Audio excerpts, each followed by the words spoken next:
जी, आज की इस वीडियो में अडोब फ़ोटोशॉप का कंप्लीट कोर्स कराया जाएगा कि किस तरह आप अडोब फ़ोटोशॉप को कमर्शियल तरीके से यूज़ कर सकते हैं। जो हज़रात ग्राफ़िक डिज़ाइनिंग में दिलचस्पी रखते हैं या इसमें अपना करियर बनाना चाहते हैं या इसको वो प्रोफ़ेशनल तरीके से सीखना चाहते हैं, तो वो आज की इस वीडियो को कंप्लीट सीखें।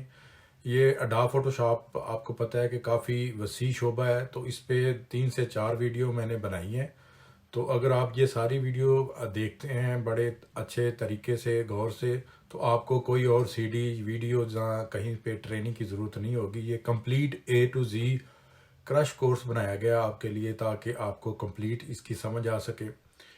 तो आपको पता है आजकल जितनी भी डिज़ाइनिंग हो रही है फ्लेक्स पे या जितनी भी मूवी में या और भी जहाँ भी कोई डिज़ाइनिंग हो रही है फाइवर पे या फ्रीलांसर के लिए, तो उसमें ये अडोब फ़ोटोशॉप 90% इसी का यूजेस होता है। तो लाजमी आप ये कोर्स सीखें।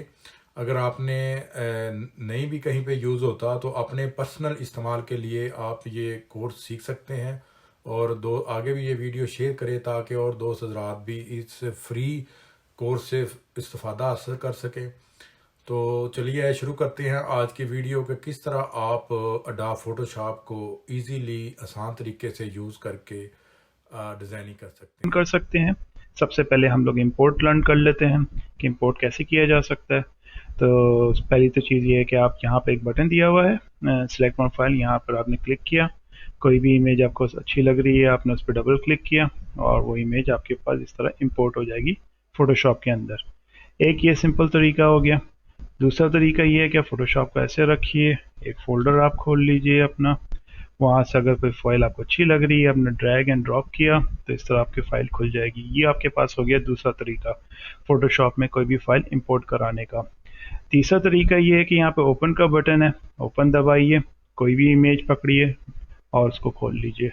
इस तरह ये तीसरा तरीका हो गया कोई भी फाइल को इंपोर्ट करने का। सही है।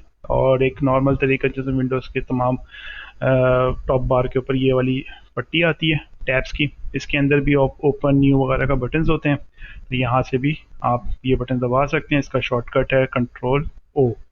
यहाँ से भी फाइल खुलेगी, यहाँ पे एक विंडो खुलेगी, उसमें से कोई भी फाइल आप चूज़ करना चाहें वो आप चूज़ कीजिए और खोल लीजिए। ये तो हो गया इंपोर्ट का तरीका। अगर आपको कोई न्यू फाइल खोलनी है तो वो कैसे खोलेंगे, वो भी सिंपल है। यहाँ क्रिएट न्यू का बटन है, यहाँ पर बटन दबाइएगा तो ये एक विंडो खुलेगी न्यू डॉक्यूमेंट के नाम की, यहाँ से भी खोल सकते हैं। यहाँ से भी आप न्यू खोल सकते हैं फाइल न्यू, और कंट्रोल एन दबा के भी शॉर्टकट में आप ये विंडो खोल सकते हैं। ये तीन तरीके हैं न्यू फाइल खोलने के लिए। अच्छा, जब फाइल खोलने का ऑप्शन आता है तो इसके अंदर तीन चार हमारे पास मज़ीद प्रीसेट्स वगैरह गिवन होते हैं कि बने बनाए, जैसे अब रिसेंटली जो आप टेम्पलेट यूज़ कर चुके हैं, जो कस्टम साइज आप ले चुके हैं, उसका यहाँ पे नीचे आइटम्स आ रहे होते हैं। आप यहाँ पे सर्च भी कर सकते हैं गूगल स्टॉक वगैरह पे, तो कितना इम्पोर्टेंट नहीं है। आप यहाँ पर आ जाइए, आपको अगर फ़ोटो से रिलेटेड कुछ प्रीसेट्स देखने हैं तो आप यहाँ पे लैंडस्केप पोर्ट्रेट मोड पे बहुत सारे बने बनाए प्रीसेट्स मिल जाएंगे। प्रिंट से रिलेटेड मिल जाएंगे, आर्ट वर्क से मिल जाएंगे, वेब से रिलेटेड बहुत सारे जो नॉर्मल हमारी वेबसाइट डिज़ाइन होती हैं उससे या हमारे स्क्रीन रेजोल्यूशन होती है उसके बेस के ऊपर ये प्रीसेट्स बने हुए हैं। सही है। और ये मोबाइल के हैं, मोबाइल में एंड्रॉयड और आईफोन के बहुत सारे जो मोबाइल स्क्रीन रेजोल्यूशंस होते हैं उसके बेस के ऊपर यहाँ पे प्रीसेट्स बने हुए हैं। उसके अलावा फिल्म के भी हैं, वीडियोस के भी अगर आप कुछ बनाना चाहते हैं तो ये यहाँ से आप चूज़ कर सकते हैं। ये आपके डेस्कटॉप की रेजोल्यूशन के हिसाब से भी हो सकते हैं, जैसे कि 1080p वगैरह मोस्टली हम लोग इसी में ही बनाते हैं। उसके बाद हमारे पास ये वाला सेक्शन है, यहाँ पर आप नाम लिख सकते हैं, न्यू डॉक्यूमेंट लिख लें सपोज करें। यहाँ से आपने उसका डॉक्यूमेंट का नाम दे दिया है, यहाँ से आप उसका साइज़ डिफ़ाइन कर सकते हैं, पिक्सल में इंच में रखना चाहते हैं पिक्सल चूज़ कर लें, लैंडस्केप या पोर्ट्रेट मोड पे रखना चाहते हैं वो चूज़ कर सकते हैं, यहाँ से रेजोल्यूशन लगा सकते हैं। नॉर्मल वेबसाइट वगैरह 72 DPI पे बनती हैं, और इसकी अच्छी क्वालिटी वगैरह चाहिए तो 96 पे जा सकते हैं। उससे अच्छा हम लोग 150 पे ले जाते हैं, और 300 हम लोग ज़्यादातर प्रिंट्स के रिलेटेड मटेरियल बनाने में इस्तेमाल करते हैं। इसमें इसकी क्वालिटी पिक्सल पर इंच काफ़ी अच्छा हो जाता है। क्वालिटी बढ़ जाती है। फिर हमारे पास आ जाता है कलर मोड। यहाँ से हम कलर मोड चूज़ कर सकते हैं। डेफिनेटली नॉर्मली हमारे पास आरजीबी मोड होता है। प्रिंट मीडिया के लिए हम लोग CMYK यूज़ करते हैं। ग्रे स्केल रिलेटेड अगर आपको कोई चीज़ बनानी है ब्लैक एंड वाइट में तो आप वो कर सकते हैं। बिट मैप थोड़ा पुराना है और 3D मैक्स वगैरह में यूज़ होते हैं, तो वहाँ उस पर्पज़ के लिए भी आप यूज़ कर सकते हैं। 3D टेक्सचर वेक्सचर बनाने में ज़्यादातर बिट मैप यूज़ होता है। और ये कलर लैब भी मौजूद है। इसके अलावा हम लोग इसका बिट्स बढ़ा सकते हैं। बिट सिंपल वर्ड में ये कह सकता हूँ कि उसकी कलर की वेरिएशन बढ़ा देता है, लेकिन अभी हमारे लिए 8 बिट बहुत इनफ होता है।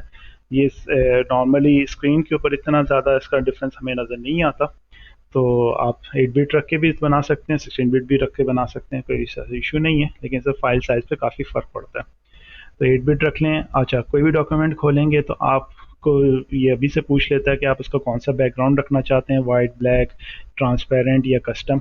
कस्टम कर लेंगे तो आपको कलर पैलेट का ऑप्शन दे देगा, कलर पिकर। यहाँ से आप कोई कलर पिक कर सकते हैं, तो वो कलर ये चूज़ कर लेगा। एडवांस ऑप्शन बेसिकली एडवांस है, इसको आप छोड़ ही दें, अभी के लिए तो बेकार है ये। क्रिएट कर लीजिए, तो ये सर आपकी फ़ाइल खुल जाएगी और आपके पास ये इंटरफेस आ जाएगा। तो आपने इंपोर्ट का तरीका सीख लिया, आपने फ़ाइल क्रिएट करने का तरीका सीख लिया। अब थोड़ा सा तीसरा पॉइंट हमारा आ जाता है इंटरफेस। इंटरफेस भी आप समझ लें थोड़ा सा, एक ऊपर से ओवरव्यू दे देता हूँ। इसके 4 सेक्शंस हैं फ़ोटोशॉप के। पहला सेक्शन ये है कि जो भी आप इमेज इंपोर्ट कराएंगे या कोई डॉक्यूमेंट न्यू क्रिएट करेंगे तो वो इस तरह से खुलेगा और इसकी एक विंडो बिल्कुल सेंटर में मौजूद होगी। फिर हमारे पास आ जाती है लेफ़्ट में टूल बार। इसके अंदर हमारे सारे टूल अवेलेबल होते हैं, जो हम लोग फ़ोटोशॉप में कोई भी काम कर रहे होते हैं वो सारे इसी सब टूल से हम लोग काम करते हैं। सिलेक्शन टूल, पेन टूल वगैरह ये सारे यहाँ मौजूद होते हैं। यहाँ से आप टूल्स चूज़ कर सकते हैं। फिर आपके पास आ जाती है टॉप नेविगेशन बार आ जाती है। ये विंडोज़ की तरह जो से टैब्स आते हैं उसी तरह के सारे टैब्स यहाँ मौजूद होते हैं। इसके नीचे वाले सेक्शन में बेसिकली जो भी आप टूल सेलेक्ट करते हैं उससे रिलेटेड मिनी ऑप्शंस फीचर्स उसके ओपन हो जाते हैं, कि उसके अंदर आप फर्दर कुछ चीज़ चूज़ करना चाहते हैं तो उससे रिलेटेड फर्दर ऑप्शन यहाँ पे डिस्प्ले करवा देते हैं। ये वाले ऑप्शन ये राइट साइड के ऊपर भी प्रॉपर्टी का एक सेक्शन टैब बना हुआ है, यहाँ पे भी शो होते हैं बेस्ड ऑन योर टूल। जो आप टूल चूज़ करेंगे उस बेस के ऊपर भी यहाँ पे भी इफेक्ट जनरेट हो रहा होता है, जो भी टूल आप इस्तेमाल करते हैं। अभी फ़िलहाल ये आपके जो डॉक्यूमेंट खुला हुआ है उससे रिलेटेड इन्फॉर्मेशन यहाँ पर आ रही है कि इसकी रेजोल्यूशन ये है। तो टॉप बार आपने देख ली, राइट लेफ़्ट बार आपने देख ली, और सेंटर में आपने डॉक्यूमेंट की फाइलें जो भी विंडो है वो नज़र आएगी। अब आ जाते हैं राइट बार, राइट साइड पे। राइट साइड के ऊपर ये कुछ लर्न्स के वो चीज़ें वगैरह हैं, ये इतना इंपॉर्टेंट नहीं है। ये आपको थोड़ा सा ट्यूटोरियल देता है कि फ़ोटोशॉप कैसे सीखा जा सकता है। तो ये बेसिकली कोई फ़ाइल खोल के आपको चला के दिखा देगा कि आपको कोई ऐसे एडिटिंग के रिलेटेड कुछ खोलना है, तो फ़ाइल खोल के आपको नेक्स्ट नेक्स्ट करते जाएंगे, तो ये पूरा ट्यूटोरियल उस तरह से आपको गाइड करता रहेगा कि आपको किस तरह से वो चीज़ यूज़ करनी टूल वगैरह का ना। तो फ़िलहाल हम इसको बंद कर देते हैं, आप इसको बाद में भी देख सकते हैं, ये इतना इंपॉर्टेंट नहीं है। इस सेक्शन को हम लोग टोटली क्लोज़ कर देते हैं। सही है। हमारे पास जो ज़्यादा इंपॉर्टेंट चीज़ है वो ये रही है, क्या कहती है, हमारे पास इस सेक्शन के अंदर हमारे पास मौजूद है। ये लाइब्रेरी भी बंद कर देता हूँ, सही। अब ये नॉर्मल हो गया। अब इसके अंदर हमारे पास कलर पैलेट आ रहा होता है, यहाँ कलर की इंफॉर्मेशन है, स्वेचेस हैं बने बनाए, यहाँ से आप पिक कर सकते हैं। ग्रेडियंट्स बने बनाए हैं फोल्डर्स के अंदर, वो आप देख सकते हैं, यहाँ से पिक कर सकते हैं। जैसे फॉर सपोज आपने ये वाला ग्रेडियंट पिक कर लिया, शायद यहाँ पे ड्रैग एंड ड्रॉप करेंगे तो वो ग्रेडियंट यहाँ अप्लाई हो जाएगा, स्टफ लाइक दैट। तो ये पैटर्न्स हैं ट्रीज़ वगैरह के, ये भी शायद ड्रैग एंड ड्रॉप पे आ जा सकता है। तो ये सारी चीज़ें यहाँ पे मौजूद है। कलर पैलेट है, कोई कलर आप चूज़ करके यहाँ पे अप्लाई करना चाहे वो कर सकते हैं। प्रॉपर्टी आ रही होगी आपके डॉक्यूमेंट की, और ये एडजस्टमेंट का सेक्शन है। एडजस्टमेंट हम आगे चल के डिस्कस करेंगे, इसमें कितने तरीके से कलर करेक्शन आप कर सकते हैं अपने डॉक्यूमेंट के अंदर, वो सारी चीज़ें यहाँ से आप एडजस्ट कर सकते हैं ओपन करके। सही है। जैसे कि आपने ये खोल लिया तो ये कलर पैलेट खुल गया है, इसके हिसाब से आप एडजस्टमेंट वगैरह कर सकते हैं। सही है। अब ये लेयर हम लोग डिलीट कर देते हैं। अच्छा, अब आ जाते हैं नीचे वाले सेक्शन के अंदर, इसको भी छोटा कर देते हैं, मिनिमाइज करके बनाते हैं। तो सबसे इंपॉर्टेंट सेक्शन राइट साइड के ऊपर लेयर्स का होता है। इधर तमाम जो भी आप फोटोशॉप की जो भी फाइल खोलेंगे या एक इमेज खोलेंगे वो यहाँ पर आपको शो कराएगा आइकन के साथ, आई के आइकन के साथ। तो जितनी भी लेयर्स होंगी वो यहाँ पे लिस्ट डाउन होगी और इसके अंदर आप काम करेंगे। लेयर बहुत इंपॉर्टेंट टूल है, फंक्शन है यहाँ पे, इससे काम करते हैं। और ये लेफ़्ट साइड पे टूल्स और प्लस ये लेयर्स, इसके बिना फ़ोटोशॉप अधूरा है। ये दोनों बहुत इंपॉर्टेंट चीज़ें हैं, ये हर जगह यूज़ होती हैं, इसके मालूमात होना बहुत ज़रूरी है। इसी बेस के ऊपर आपका पूरा डॉक्यूमेंट बनता है, जितनी लेयर्स बनती हैं फ़ोटोशॉप के अंदर जिस पे आप काम करते हैं, और ये टूल्स होते हैं जिनके बेस पे वो काम होता है। तो होप सो आपको मैंने कोई जनरल चीज़ें बता दी हैं। 4 सेक्शंस, टॉप बार, लेफ्ट बार, राइट बार और सेंटर विंडो, ये हमारा इंटरफेस हो गया।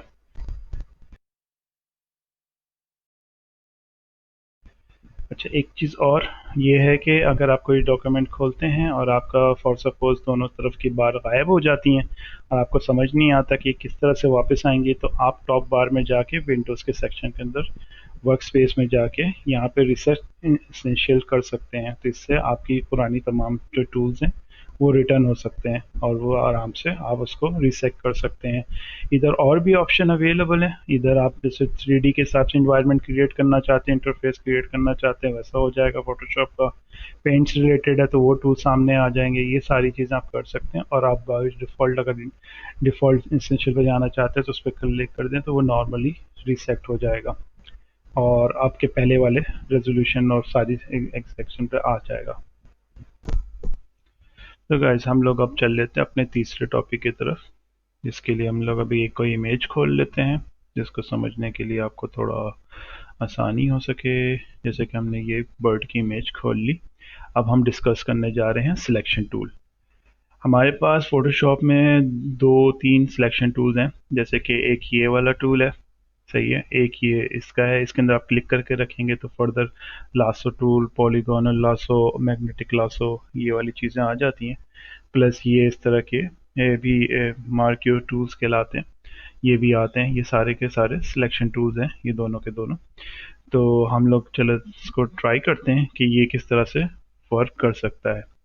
तो सबसे पहले हम लोग, ये एक जनरल टूल होता है मार्क्यू टूल। अच्छा, एक चीज़ और भी आपको बताता चलूँ कि ये जो हमारा टूल बार है, इसके अंदर जो कोई सा भी टूल को अगर आप सिलेक्ट करते हैं यहाँ से, और सिलेक्ट नहीं करते सिर्फ माउस ओवर रखते हैं, तो ये थोड़ा सा फोटोशॉप उसके बारे में आपको गाइड कर देता है कि ये असल में क्या चीज़ है। जैसे कि ये हमारे पास जो मूव टूल है, ये बेसिकली कोई भी चीज़ ऑब्जेक्ट को मूव करने के लिए काम होता है। अब जैसे आपने वो लेयर अभी लास्ट में पढ़ी थी, तो लेयर जैसे यहाँ पे लॉक है, एक सिंगल फाइल खोलते तो लेयर लॉक होती है, तो आप इसे डबल क्लिक कर लें, ये इसको ओके कर दीजिए। ये नाम मांग रहा है, कलर कोड वगैरह मांग रहा है, तो लेयर का कोई कलर कोड आप रख सकते हैं। ये वाला जो मूड है वो यहाँ पे भी दिख रहा है, ओपेसिटी जो यहाँ पे वो यहाँ दिख रही है, और आप कोई नाम रखना चाहते हैं, फॉर सपोज आपने बीजी रख दिया इसका नाम, और आपने ओके कर दिया, तो ये बीजी और इस तरह का कलर के साथ ये यहाँ पे बन गया। अब ये है कि आप मूव टूल से आप इसको मूव कर सकते हैं, पहले वो लॉक थी तो अब आप इसको मूव कर सकते हैं। सही है, कंट्रोल जी करेंगे तो वापस एज इट इज हो जाएगा। तो सबसे पहले हम लोग ये वाला टूल पकड़ लेते हैं, रेक्टेंगुलर मार्को टूल। सही है, ये बेसिकली क्या करता है, जैसे आप क्लिक करके इसको खींचेंगे तो ये इस तरह का लुक जनरेट कर रहा होगा और साथ साथ बता रहा होगा कि कितने विड्थ और हाइट के ऊपर आपने ये चीज़ सिलेक्शन लेने जा रहे हैं। तो जैसे कि आपने ये सिलेक्शन ले ली, तो आप फॉर सपोज ये सिलेक्शन आपके पास आ गई है, तब ये बता रहा है कि ये सिलेक्शन को आप मूव भी कर सकते हैं। सही है, आप इसको इधर से उधर मूव कर सकते हैं, ये जिस तरह जा रहे होंगे तो ये इस तरह आपके हाथ के माउस के मूवमेंट के साथ साथ मूव हो रहा है। अब जैसे ही आप ये वाले टूल को सिलेक्ट करते हैं या वी दबा देते हैं मूव टूल को, तो अब अगर आप मूव करेंगे तो वो उस एरिया को काट के निकाल रहा है। तो ये क्या किया उसने, वो सिलेक्शन उसने ले ली और इसके साथ एक कैंची वाला साइन आपको नज़र आ रहा होगा माउस के साथ कि ये यहाँ से कट करने जा रहा है। तो आप मूव जब करेंगे तो ये ऑब्जेक्ट यहाँ से कट के इस इमेज का अलग हो जाएगा। तो सिलेक्शन टूल का पर्पस ही यही होता है कि आप कोई सिलेक्शन लीजिए और उस एरिया को काट सकें। सही है, अब कंट्रोल डी दबाने से वो डी सिलेक्ट हो जाता है, या सिंपली आप ये सिलेक्ट किया और आपने मूव टू यहाँ पर आ गया। इधर ऑप्शन में भी अवेलेबल है कि आपने कोई जैसे कोई दूसरा टूल सेलेक्ट करना चाह रहे हैं और आप इसको नहीं करना चाह रहे, आपने ये किया और आपने ये दूसरा टूल लिया तो वो ऑटोमेटिकली गायब भी हो जाएगा। सही है, अगर आप उसके साथ कुछ मूवमेंट नहीं कर रहे हैं, सिलेक्शन लिए, या तो आप सिंपली कंट्रोल डी दबा दें तब भी वो गायब हो जाएगा। अब इसके अंदर कुछ ऑप्शन और भी हैं, जैसे कि एलिप्टिकल टूल है, ये सर्कल के अंदर काम करता है। सही है, अच्छा अब आप ऐसे नॉर्मली मूव करेंगे तो ये थोड़ा सा आपकी मूवमेंट के हिसाब से चौड़ा लंबा पतला हो सकता है, लेकिन अगर आप शिफ्ट दबा के इसको मूव करेंगे तो ये परफेक्ट सर्कल के अंदर मूव होगा। Same for that old tool कि अगर आप शिफ्ट दबा के पकड़ेंगे तो ये एग्जैक्टली यही होगा। अच्छा, एक चीज़ और बता दूं कि अगर आप फॉर सपोज एक आपने टूल लिया यहाँ से स्क्वायरिश, अब आप दूसरा ले रहे हैं तो आप शिफ्ट जब दबाएंगे तो ये माउस के साथ इस तरह का प्लस का एक साइन आएगा, तो ये बता रहा है कि ये मजीद सिलेक्शन को कंटिन्यू कर रहा है। आप कोई दूसरे टूल को पकड़ के इसके अंदर इस तरह से इसको मजीद ऐड कर सकते हैं। सही है, तो ये इसके साथ मर्ज हो जाएगा। एक तो ये तरीका हो गया। दूसरा तरीका ये है कि आपने एक सिलेक्शन ली और आपने यहाँ पे क्लिक किया बटन और आपने मजीद एक सिलेक्शन ली, तो उसने दिखा दिया कि आपने एक बॉक्स के साथ दूसरे बॉक्स की सिलेक्शन को ऐड किया है। इसी तरीके से ये प्लस साइन भी आ गया इसका, क्योंकि आपने ये दबाया हुआ तो वो प्लस साइन आ रहा है, फिर आपको नॉर्मल करना है तो आप ये दबा दें, तो ये नॉर्मल हो जाएगा। अगर आप उसको मूव कर सकते हैं, वी दबाएंगे तो ये कट के मूव होगा। सही है, एम दबाएंगे तो दोबारा से मार्क्यू टूल के ऊपर ये शिफ्ट हो जाएगा। सही है, और कंट्रोल डी दबाने से ये डी सिलेक्ट हो जाएगा। सही है। अच्छा, अब इसके अंदर एक चीज़ और भी है कि जैसे कि आपने एक सिलेक्शन इस तरह से ली, अब आप महसूस कर रहे हैं कि यहाँ रख लेते हैं, ये गलती से आपके पास इस बर्ड की चोंच आ गई इसके अंदर। अब आप इसको डिसलेक्ट करना चाहते हैं, इसके दो ऑप्शन है। एक तो है कि आप अल्ट दबा के ये माइनस का साइन आएगा, आपने इतना इस एरिया सेलेक्ट किया तो ये उस एरिया से रिमूव हो गया सिलेक्शन। दूसरा तरीका ये है कि यहाँ पे भी इस तरह से ये एक डायग्राम बनी हुई है जो बता रही है कि आप सब्ट्रैक्ट कर सकते हैं। आप इसको दबाएंगे तो बाय डिफ़ॉल्ट आपके एरो के साथ ये माइनस का टूल आ रहा है। सही है, तो आप यहाँ पे जितना क्लिक करते रहेंगे वो उतना उसको माइनस करता चला जाएगा। सही है, और इसी तरह का एक ये भी टूल है जो भी इसी तरह के पर्पज़ के लिए इस्तेमाल होगा। सही है। अच्छा, अब इसके अंदर कुछ इस तरह के मज़ीद ये है, एक सिंगल लाइनर टूल है बेसिकली। अगर आपको एक पर्टिकुलर लाइन पे बेस पे कुछ चीज़ काटनी है तो इस तरह करके आप अच्छा, सिलेक्शन करने के बाद आप डी भी दबा सकते हैं। सही है, वी दबा के आपने डी दबाया तो ये उतना एरिया उसने काट दिया लाइन का। सही है, तो ये परफेक्ट कटिंग के लिए बिल्कुल स्ट्रेट लाइन में और एक स्पेसिफिक एरिया के हिसाब से काटने के लिए ये टूल इस्तेमाल हो सकता है। इसी तरह ये वर्टिकल भी होता है, आप इस पर सिंगल क्लिक करेंगे तो ये पूरे जो आपकी कैनवस की जितनी हाइट होगी उसके हिसाब से ये आ जाएगा। उसके बाद आप इसको डिलीट दबाएंगे तो ये डिलीट है, कंट्रोल डी दबाएंगे तो आपको नज़र आ जाएगा कि भाई ये इसने काट दिया। तो कंट्रोल सी कर लेते हैं हम लोग दोनों दफ़ा, तो ये सारी सिलेक्शन ख़त्म हो गई है। अच्छा, ये तो हो गया सिंपल चीज़ है कि आपने कोई चीज़ यहाँ से निकालनी है, बहुत सिंपल चीज़ लिखी हुई है तो कट कट कट कर ली है निकालने के लिए। अच्छा, अब ये आता है आपका लासो टूल।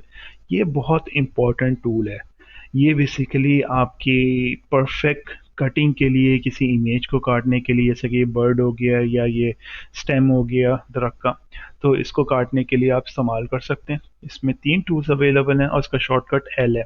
सही, अगर इसमें माउस ओवर रखेंगे तो ये थोड़ा सा आपको इसके बारे में बता भी देगा, गाइड भी कर देगा। सही है।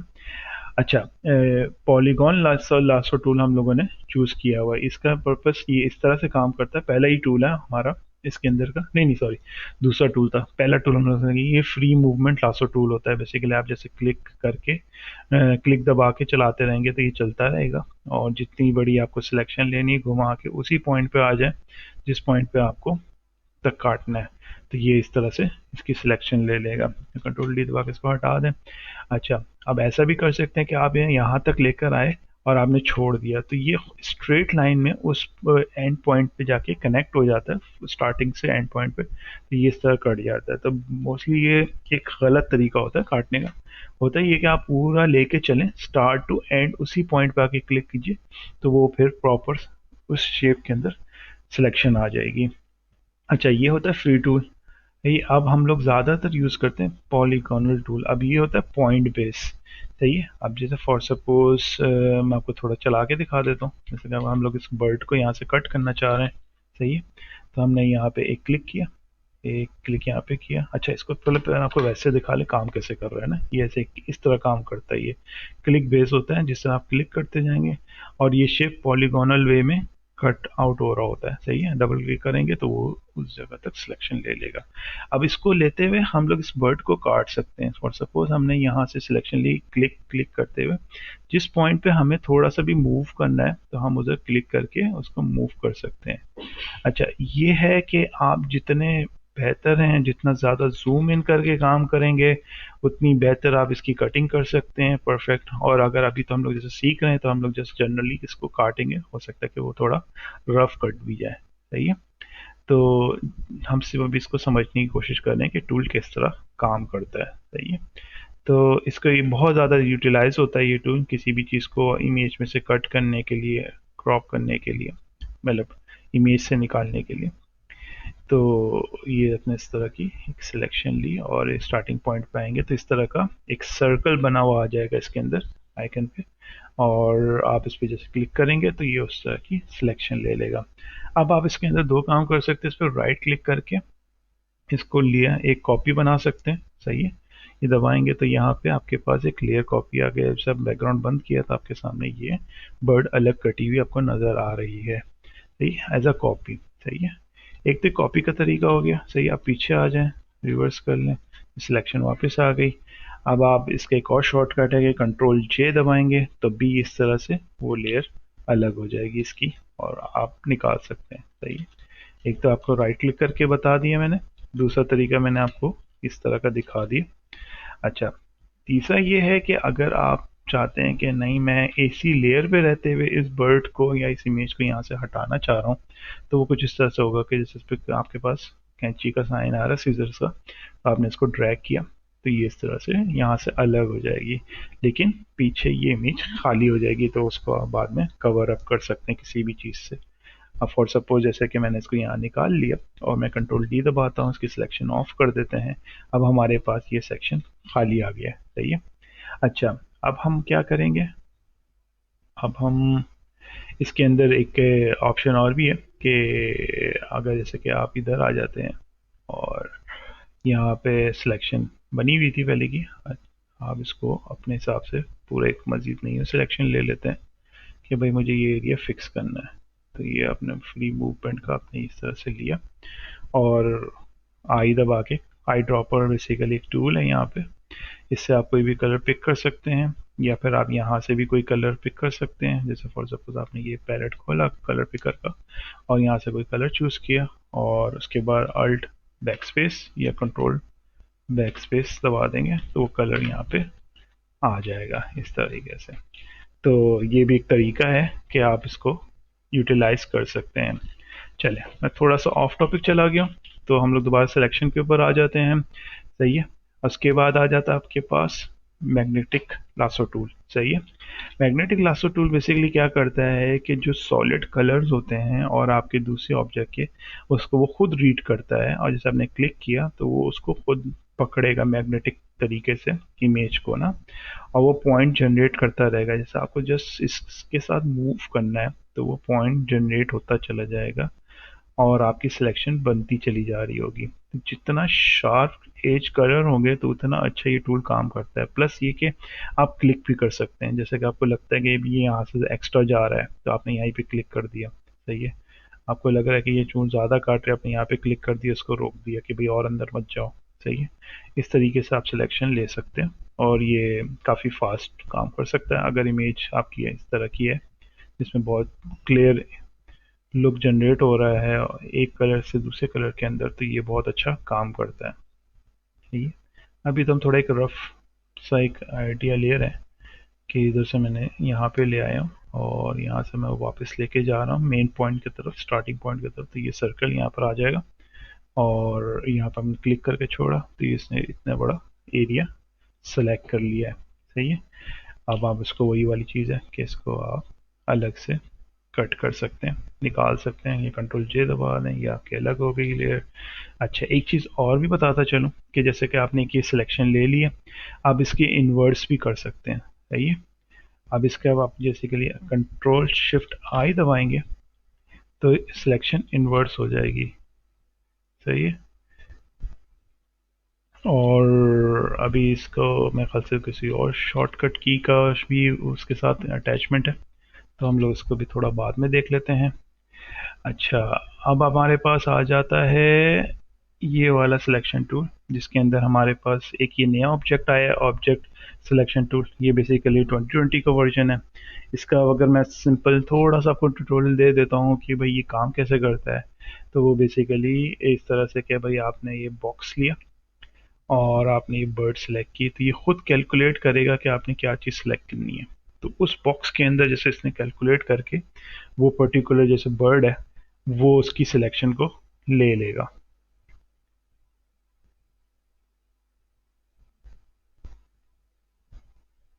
जैसे कि आप देख सकते हैं इसने ये बर्ड को खुद ही सिलेक्ट कर लिया सिर्फ बॉक्स सिलेक्ट करने पे। अब आपने इसकी कंट्रोल जो कॉपी ली, तो आप ये देख सकते हैं कि कितनी अच्छी उसने कटिंग की है।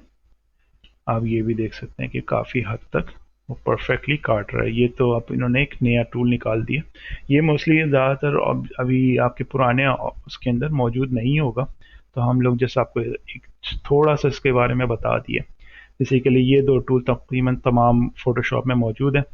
अब ये आ गया आपके पास क्विक सिलेक्शन टूल। ये क्या करता है कि एक ब्रश का एक आपको ऑप्शन देता है। उस पर जैसे कि आपने बर्ड के ऊपर ये सा चलाएंगे तो ये इस तरह से वो उस ऑब्जेक्ट को रीड करते हुए सिलेक्ट आउट कर लेगा। सही है। फॉर सपोज, अच्छा, अब यहाँ पे आप जैसे क्लिक कर रहे हैं और चलाते जा रहे हैं तो ये इसको सिलेक्ट करता चला जा रहा है। अब ये इसको पहले सिलेक्ट भी कर लेता है। सही है। तो ये आपको थोड़ा डिफाइन करना पड़ता है इसको ना, कि किस तरह आपको लेके चलना है। ये फास्ट सिलेक्शन के लिए भी यूज़ होता है कि भाई आपको बहुत सिलेक्शन कम करनी है, ज़्यादा करनी है। देखिए, अच्छा, यहाँ पे आपके पास दोनों ऑप्शन है प्लस और माइनस का। फॉर सपोज के भाई अगर आपने प्लस कर दी, फॉर सपोज ये आपने सेलेक्ट किया है नॉर्मल, ये आपकी एक सिलेक्शन आ गई। सिलेक्शन सही है, ये आपकी सिलेक्शन आ गई। अब आप इसमें से कुछ माइनस करना चाह रहे हैं तो आप इस पर क्लिक करें तो ये इस एरिया को इस तरह से वो माइनस करता चला जा रहा होगा। सही है। ये एक टूल अवेलेबल है सिलेक्शन लेने के लिए हमारे पास, इसका नाम है क्विक सिलेक्शन टूल। और ये है magic tool, magic wand tool. ये बहुत इस्तेमाल होता है। ये बेसिकली क्या करता है, सिंगल क्लिक के ऊपर वो सारा एरिया सेलेक्ट कर लेगा जितना आप इसको बता रहे होंगे। अब इसकी परफॉर्मेंस इस बेस पे काम करती है। फॉर सपोज हम लोग लेयर पे ही चले जा रहे थे, सॉरी। हम लोग अगर बैकग्राउंड पे क्लिक करते हैं तो ये इस तरह से वो सिलेक्शन मारी। अब ये अपनी मर्जी के हिसाब से एरिया सेलेक्ट कर रहा है और गड़बड़ कर रहा है, तो इसका टॉलरेंस लेवल होता है इसके अंदर। जैसे कि आप 1 सेलेक्ट कर लें तो ये अब इतना एरिया सेलेक्ट करेगा जिसमें कलर चेंज हो रहा है, ज़्यादा टॉलरेट नहीं कर रहा। अब इसका टॉलरेंस लेवल आपने इसका 50 कर दिया तो ये इतने एरिया को सिलेक्ट कर रहा है, कुछ चीज़ों को इग्नोर कर रहा है, कुछ चीज़ों को नहीं कर रहा। तो ये आप थोड़ा सा इसके साथ खेलना पड़ता है कि आप इसकी एक इमेज बेस कुछ सिलेक्शन देखें कि भी टॉलरेंस किस लेवल तक इसका सही काम कर रहा है। अब जैसे कि मैंने अभी 20 सेलेक्ट किया तो ये काफ़ी हद तक अच्छा सिलेक्शन इसने ले लिया है। अब आप शिफ्ट दबा के ऐसे कि आपने ये एरिया सेलेक्ट कर लिया और आपको अंदाज़ा हो रहा है कि आप जूम इन करके देख रहे हैं कि भाई ये थोड़ा थोड़ा गड़बड़ यहाँ पर रह गई है। उस पर आप क्लिक करते जाएं तो वो उसको रिमूव कर देगा। उसी तरीके से आप माइनस के लिए अल्ट दबा दें कि भाई ये वाला एरिया नहीं चाहिए था, ये तुमने सेलेक्ट कर लिया है। अच्छा, अब ड्यूरिंग दिस टाइम पीरियड भी आप अपनी टॉलरेंस लेवल कम भी कर सकते हैं कि आपने 10 कर दिया कि भाई यहाँ बहुत पेचीदा है, यहाँ ज़्यादा बड़ा छोटा बड़ा बड़ा गैप सेलेक्ट कर रहा है या माइनस कर रहा है या प्लस कर रहा है, तो आपने यहाँ पे छोटा कम टॉलरेंस पे करके इसको सेट कर लिया। सही है। तो ये भी एक तरीका आपके पास अवेलेबल है। अच्छा, अब ये इसने सेलेक्ट इस तरह से किया कि बाहर से एरिया से सिलेक्ट किया तो इसको आप कंट्रोल शिफ्ट आई दबाएंगे तो ये इनवर्स सिलेक्शन हो जाएगा इसकी। सही है। हमारे पास यार ये एक टूल है रिकॉर्डिंग का, उसकी वजह से वो काम नहीं कर रहा, लेकिन आपके पास डेफिनेटली ये चल जाएगा। तो आप कंट्रोल जे दबाएंगे तो ये आपकी अंदर की लेयर बाहर आ गई है कि इसने इतना एरिया काट दिया। तो ये भी एक तरीका है सिलेक्शन टूल को इस्तेमाल करने का। सही है। तो हमने अभी क्या क्या देख लिया सिलेक्शन के अंदर। हमने सबसे पहले मार्क्यूर देख लिए जिसके अंदर एक स्क्वायर शेप को भी आप शिफ्ट दबा के स्क्वायर शेप में यूज़ कर सकते हैं और रेक्टेंगुलर शेप में यूज़ कर सकते हैं। दूसरा आपके पास सर्कल टाइप शेप अवेलेबल है जिसमें आप सिलेक्शन ले सकते हैं। फिर आपके पास पूरे सिंगल रो सिलेक्शन है, और पतली सी लाइन सेलेक्ट करेगा, वर्टिकल और हॉरिजेंटल दोनों। ये दोनों चूज टूल आपके पास अवेलेबल है। फिर आपके पास आ जाता है लासो टूल जो कि फ्री मूवमेंट सिलेक्शन टूल है। सही है। उसके बाद आपके मार्क पॉलीगोनल है, तो वो इस तरह से क्लिक बेस काम करके सिलेक्शन करता है। सही है। उसके बाद आपके पास मैजिक टूल है, मैजिक टूल कह रहा हूँ, मैग्नेटिक टूल है। सही है। वो इस तरीके से खुद ही डिटेक्ट करता है सेक्शन को और वो इस तरह से काम कर रहा होता है। सही है।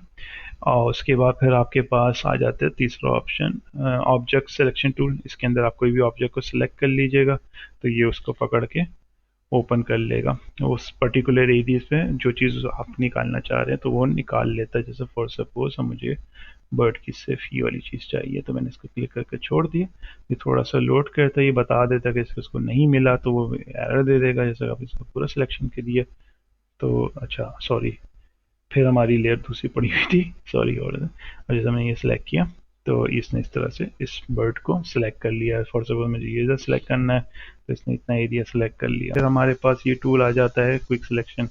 ये आप क्लिक करके बढ़ाते चले जा रहे होंगे और ये सिलेक्ट होता चला जाएगा। सॉरी, इस तरीके से क्लिक करते जाइए और ड्रैग करते जाइए, तो सिलेक्शन बनाता चला जा रहा होगा। जितना एरिया पे आप ब्रश लेके जाते हो, जब ज़्यादा घुमा देंगे तो ओवरऑल पूरे पे सिलेक्ट कर जाएगा। सही है। उसके बाद हमारे पास आ जाता है magic tool. Magic tool one click selection है। एक क्लिक किया और इसने बहुत बड़ा पोर्शन सिलेक्ट कर लिया। इधर आप इसका टॉलरेंस लेवल वगैरह सिलेक्ट कर सकते हैं। अगर 50 रखेंगे तो ये इस तरह से काम करेगा, 20 रखेंगे, उस लास्ट टाइम हमने 20 रखा था, काफ़ी हद तक इसने अच्छा वर्क कर लिया था। तो ये भी एक टूल है आपको सिलेक्ट करने का। सिलेक्शन टूल बहुत इंपॉर्टेंट रोल अदा करता है, ख़ासतौर पे इमेज के ऊपर काम करते वक्त। तो ये तमाम टूल आपको जानना बहुत ज़रूरी है। अगर ये टूल आप नहीं सीखेंगे तो ये बहुत मुश्किल हो जाएगा आपके लिए इमेज के ऊपर काम करने के लिए। तो अब हम चलते हैं अपने नेक्स्ट टॉपिक की तरफ। तो अब हम स्टार्ट करने जा रहे हैं अपना ट्रांसफॉर्म टूल्स के बारे में। तो इस सिलसिले में मैंने दो इमेजेस निकाल ली हैं। एक है मग की इमेज और एक है हमारे पास लोगो की इमेज। सही है। तो हम दोनों इमेजेस खोल लेते हैं। तो उसके बाद हमें ट्रांसफॉर्म वाले टूल को समझने में आसानी हो जाएगी थोड़ी। तो थोड़ा सा इसको हम लोग लेयर को अनलॉक कर लेते हैं, इसका बैकग्राउंड रिमूव कर देते हैं हम लोग। सही है। थोड़ी सी स्पेस बना लेते हैं। सही है।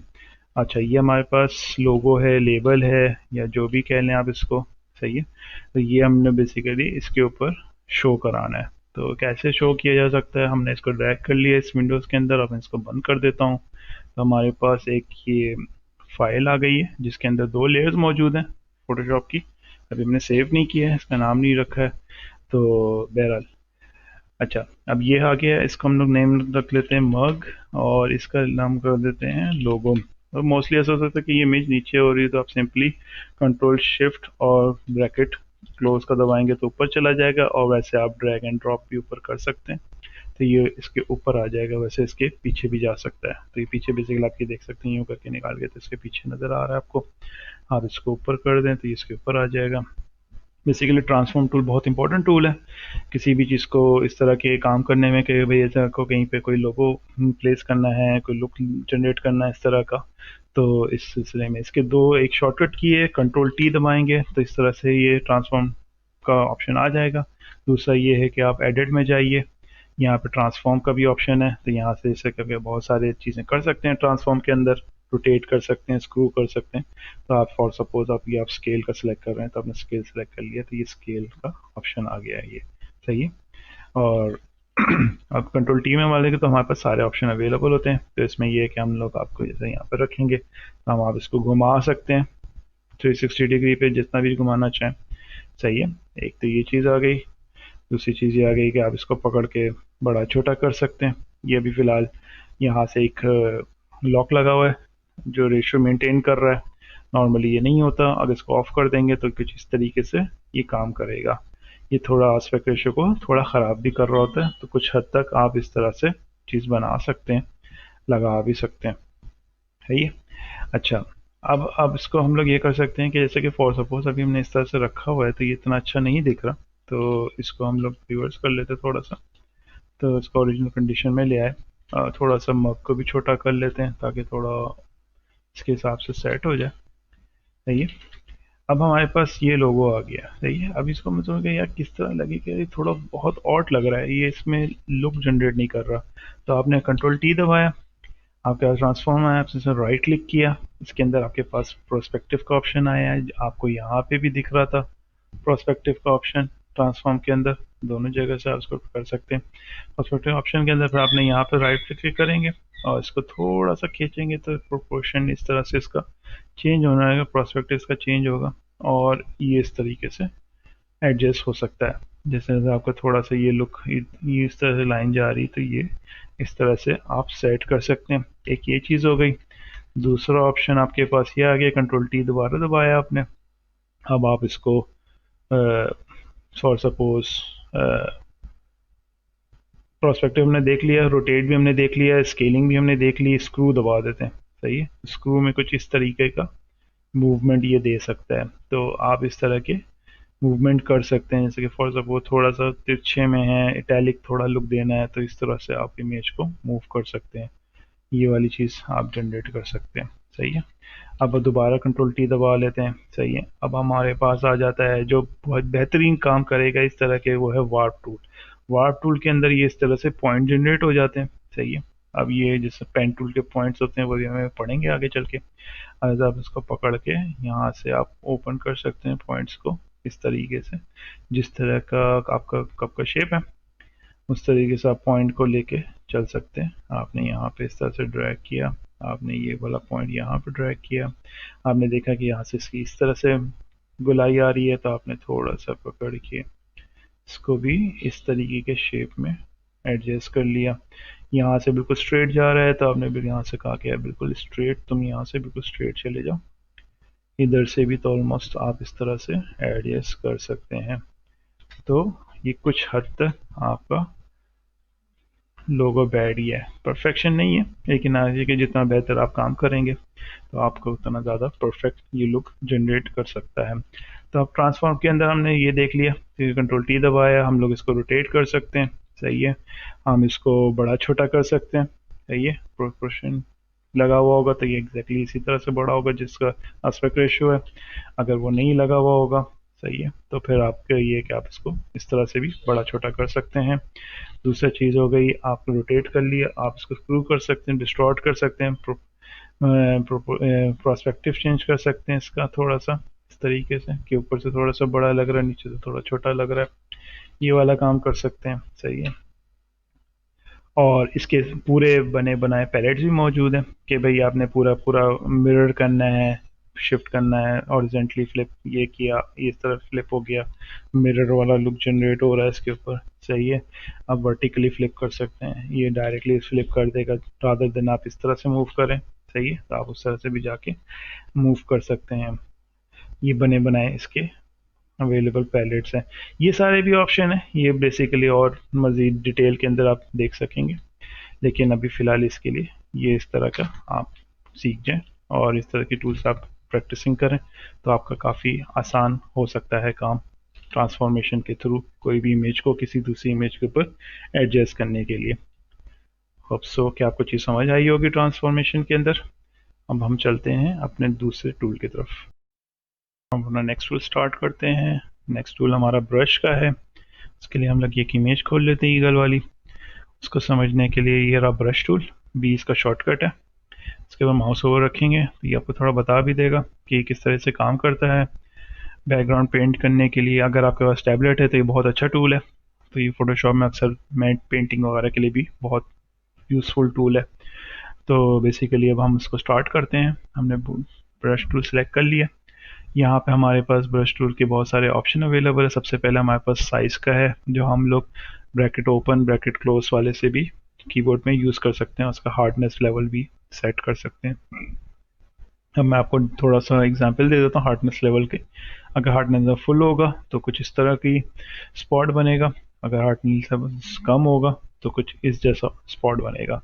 सेम ब्रश साइज था, लेकिन आप देख सकते हैं कि डिफरेंस कितना आ रहा है दोनों के अंदर। एक थोड़ा सा ब्लरी लुक है और एक इस तरह का शार्प एज वाला लुक है। तो उसको मिड में रख लेते हैं और हम लोग देख लेते हैं कि ये इस तरीके से काम करता है। आप इस तरह से इसको चला सकते हैं, ड्रॉ कर सकते हैं, पेंट कर सकते हैं। कोशिश करें कि अपनी एक नई लेयर बना लें, ओरिजिनल लेयर के ऊपर ये काम ना करें, तो उससे आपकी इमेज सेफ रहेगी। तो जैसे कि आपने एक नई लेयर बना ली। अच्छा, इसके अंदर भी उसी तरह के ब्लेंड मोड्स हैं। जैसे फॉर सपोज आपने यहाँ से सिलेक्ट किया मल्टीप्लाई का और ये कलर सिलेक्ट किया हुआ है आपने, तो आप चाहें तो इसको इस तरह से, अच्छा लेयर को भी आप मल्टीप्लाई कर लें ताकि लेयर भी मल्टीप्लाई हो सके। अच्छा, अगर ऐसा आपने लेयर मल्टीप्लाई कर लिया तो इसको नॉर्मल भी रखे तो ये काम करेगा। तो जैसे कि वो लेयर के ऊपर काम कर रहा है, तो ये इस तरह का आप लुक जनरेट कर सकते हैं। तो पेंट कर सकते हैं, ड्रॉ कर सकते हैं, ये सारी चीज़ें इस तरीके से आप बना सकते हैं। इसके अंदर और भी बहुत सारे ऑप्शन है, विविड वाला है, सही है। विविड में थोड़ा सा ये इसको वो कर देता है, शार्प कर देता है। फॉर सपोज जिस तरह अगर मैं इस तरह का लुक जनरेट कर सकते हैं आप, ये जैसे रिपीट करते जाएंगे तो इसका थोड़ा कलर डिफरेंट होता चला जा रहा है। तो ये विविड से आप कर सकते हैं, ओपेसिटी कम कर सकते हैं, ब्रश की फ्लो कम कर सकते हैं, सही है। अच्छा, थोड़ा सा मैं आपको और भी इसके फर्दर ऑप्शंस भी दिखा देता हूँ कि यहाँ पे हमारे पास मुख्तलिफ़ किस्म के पैलेट्स मौजूद हैं ब्रश के। तो आप ये इस तरह से बना सकते हैं, मुख्तलिफ ब्रश यूज़ कर सकते हैं, बने बनाए नेट से डाउनलोड कर सकते हैं। इसके अंदर मुख्तलिफ ऑलरेडी मौजूद भी हैं, स्पेशल ब्रशेज़ भी हैं जो स्पेशल तरीके से चलते हैं। ये देखें, ये थोड़ा डिफरेंट किस्म का ब्रश है, ये रिमूव कर रहा है, यहाँ पे बढ़ा रहा है, यहाँ पे ये इस तरह का लुक जनरेट कर रहा है। तो बेस्ड ऑन आपकी इमेज के ये काम कर सकता है। इस तरह के भी ब्रशेज़ हैं जो इस तरह के स्पॉट्स जनरेट कर सकते हैं, सही है। ये सारे किस्म के आप ब्रशेज़ उसकी चीज़ें यूज़ कर सकते हैं, और इसके फर्दर ऑप्शन अवेलेबल भी होते हैं। जैसे कि आप इस तरह आ जाते हैं तो फॉर सपोज जैसे कि आपने ये सिलेक्ट किया है तो इसके अंदर एक पर्टिकुलर ऑप्शन है, वेट का है, कितना वेट रखना है, लोड कितना है, मैक्सिमम, ये डिटेल है। ये बेसिकली इस तरह के पैटर्न जनरेट कर सकता है इसके अंदर ना। तो इस तरह के आप काम कर सकते हैं इस ब्रश के टूल के थ्रू, सही है। और पेंसिल टूल भी वही चीज़ है, बस इसमें थोड़ा कम ऑप्शन अवेलेबल होता है। इसके अंदर आप स्मूथ वगैरह सिर्फ सेलेक्ट कर सकते हैं, कलर मूड सेलेक्ट कर सकते हैं और ड्रॉ कर सकते हैं, सही है।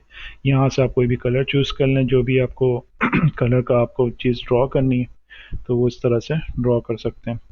फिर हमारे पास इसको रिवर्ट कर लेते हैं ताकि जैसे पहला था वैसे हो जाए। फिर हमारे पास जैसे सिलेक्शन टूल से हम लोग कुछ सिलेक्ट कर ली, सही है, और दबा के करेंगे तो बीच से ये इस तरह उठेगा। और आपने जैसे फॉर सपोज आई सिलेक्ट कर ली तो आप पर्टिकुलर बी दबा के सिर्फ इस जगह के ऊपर भी ब्रश यूज़ कर सकते हैं। फॉर सपोज मैंने इसका कलर चेंज करना है, ब्रश का कलर चेंज किया, मैंने कहा इसका ब्लू हो जाए आँख, यहाँ से मैंने इसको डिफ़ॉल्ट ब्रश पे ले आया और मैंने इस तरीके से ये कलर कर दिया तो इसकी आँख का कलर चेंज हो गया। तो इस तरह यूटिलाइज़ कर सकते हैं इस टूल को, काफ़ी सारे ऑप्शन हैं इसमें अवेलेबल। तो आप फर्दर इसको डिटेल में देखें तो आपको मज़ा आएगा यूज़ करने में।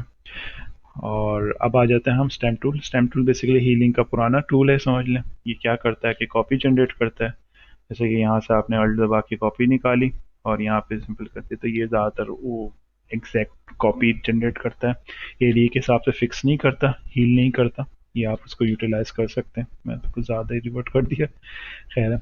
अच्छा, इसमें पैटर्न भी है, यहाँ पे पैटर्न बने बनाए मौजूद हैं। कोई ट्री का पैटर्न है तो आप यहाँ पे इस तरह से काट के ट्री का पैटर्न बना सकते हैं।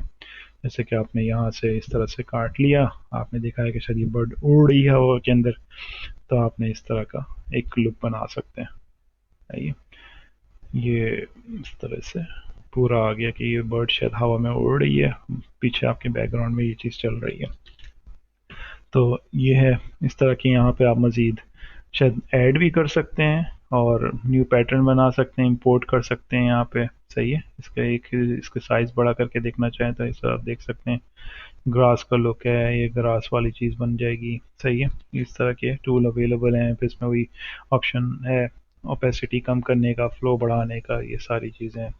तो आप इसको और एक्सप्लोर करें तो आपको मज़ीद चीज़ें मिलेंगी। आप इससे अपनी पेंटिंग कर सकते हैं, चीज़ों को फिक्स कर सकते हैं। अच्छा, ये सारी चीज़ें ब्रशेस में ही आती हैं। ये जो हमने पहले पढ़ा था हीलिंग वाला, ये भी ब्रश है, ये भी ब्रश है। इसकी थोड़ी समझे एडवांस टूल्स बन चुके हैं। अच्छा, ये भी पुराना है, इसको भी हम लोग नहीं डिस्कस करते हैं, कोई ख़ास टूल नहीं है इतना। तो वैसे आप अपने मर्ज़ी से देख सकते हैं। ये भी वही इसी तरह से हीलिंग वगैरह के तौर पे काम यूज़ होता है, चीज़ों को रिमूव करने के लिए। अच्छा, अब आ जाते हैं हम लोग जो बहुत इंपॉर्टेंट टूल है, वो इरेज़र टूल है। ये भी ब्रश का है टूल की तरफ, जो कि है एडजस्टमेंट टूल। इसके लिए हम लोग एक इमेज खोल लेते हैं। ये हमारी एक इमेज आ गई है बेसिकली, जैसे कि अभी आपने देखा ही था। यहाँ पे एक हमारा एक इस तरह का कलर पैलेट बना हुआ है जिसके अंदर हमारे पास इस तरह के ऑप्शंस अवेलेबल हैं, जैसे ब्राइटनेस है, लेवल है, कर्व वगैरह है। ये आप यहाँ से भी जा सकते हैं, प्लस आप इधर इमेज से भी एडजस्टमेंट में जा सकते हैं। इसके अंदर भी ये सारे कलर्स के ऑप्शन अवेलेबल है। ये बेसिकली आपकी कोई भी इमेज या कोई भी ग्राफिक होगी उसके अंदर कलर ट्यूनिंग वगैरह के लिए, उसकी वाइब्रेंस वगैरह के लिए ये यूज़ होते हैं। इसके अंदर मुख्तलिफ ऑप्शन हैं। सबसे इंपॉर्टेंट तो ब्राइटनेस का ही आ जाता है कि भाई आप इसका ब्राइटनेस बढ़ाना चाह रहे हैं या कॉन्ट्रास्ट बढ़ाना चाह रहे हैं, तो ये सब चीज़ें आप यहाँ से कर सकते हैं।